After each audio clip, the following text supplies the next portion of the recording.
The movie begins with a family who come to the Caribbean Sea for a vacation. Tom is an oceanographer, a marine scientist who studies marine life and environment. So now Tom, his wife Julia, and their two sons Cassie and Ben are on vacation to celebrate their youngest son Benair's birthday. When they all enjoy themselves, Julia jumps into the sea to swim, but she feels something strange in the water. At the same time, the devices of the boat also start to malfunction. Tom does not pay attention to that because they were busy fishing. Julia realizes that the water is starting to flow around her. She screams for help, but as the boat is too far away, her voice does not reach. Just then Tom somehow hears her voice. He sees Julia far away, screaming for help. Tom immediately moves the boat in front of him and jumps into the water, somehow saving Julia. Ben and Cassie take the boat, and now Julia finally returns to the boat with safety. But Tom is very angry with them and says, "Don't you know, if you go swimming in the sea, you have to inform the boat first?" Julia apologizes for her mistake, and since it was Ben's birthday today, they forget about it and move on.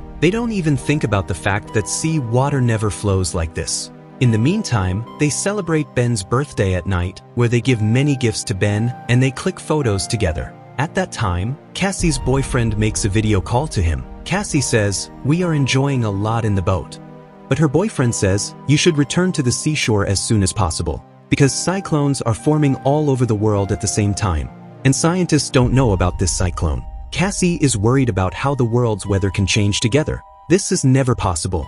Before Cassie can ask her more, their network connection fails. Cassie immediately shares this with her family, that in all parts of the world big cyclones have formed together. And this is the reason even the scientists do not know. Before they know anything else, they hear the sound of something hitting the boat. They came out and saw that many whales were roaming around the boat. But there are not supposed to be whales in this place. It means that there have been some changes in the geography of the world, which was completely beyond people's thinking. Meanwhile, the whales hit the boat repeatedly and the engine stopped. Tom goes into the water to check the boat, but when he comes up after some time, he finds a wound on his body. Julia immediately sews up the wound on his shoulder. Because of being hit by a big whale, the propeller of their boat is broken, which they cannot repair, which means they are now stuck in the sea. Cassie goes out and tries to call her boyfriend, but there is no network on the phone. Meanwhile, her mother reports an emergency for Raiders' help, but there is no reply. It means that now all the network connections in the world are disconnected. They are very worried. What is happening with them? As Tom tells his family, "We have food and water for 4 days in total, and we are still on the sea shipping route. In 4 days some ship will come and help us." But they don't know what has happened in other parts of the world. They were just discussing when they heard a loud noise outside. They went out and saw that many objects from space crash landing in the sea, despite the bad condition of the boat. Tom tried to move it forward so that no object would fall on the boat, but finally an object crashed where their boat was.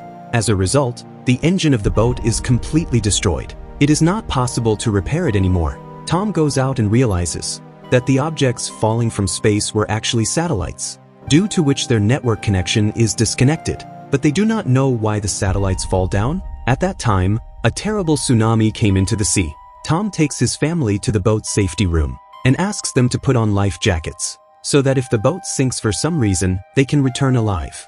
Then the blood started coming out of their nose. In fact, the gravity of the earth has also changed. They understand that something is going to change in the plates of the earth. After that, they all suddenly fainted, and when they regained consciousness in the morning, they saw that the boat was broken in many places. They were surprised to see the scene outside, because there was no water under the boat. Their boat is standing in the desert. Tom and his family soon realize that they are not in the desert but in the ocean. Only the ocean water has been sifted elsewhere. Tom compass checked to understand yes, the 4 poles of the earth have changed. This means that the east side has changed to the west and the west side has changed to the east. Therefore, where there was a desert before, there is a sea, and where there was a sea now, there is a desert. Tom tells them that no one survives on Earth anymore. Although a few survive, they survive in this desert. Hearing this, Cassie becomes emotional, because her boyfriend is dead by then. She breaks down in tears. Her mother tries to relax her. On the other hand, Ben blows up some gas balloons in the air, so that if anyone is alive, they can help them. Meanwhile, Tom tries to contact them through radar. After he reports many times, he gets a reply. The man says, "I am the captain of the submarine, in an accident at night, as a result of which everyone with him died. Only the captain survived. The captain told him that after 1 week the Earth's pole changes.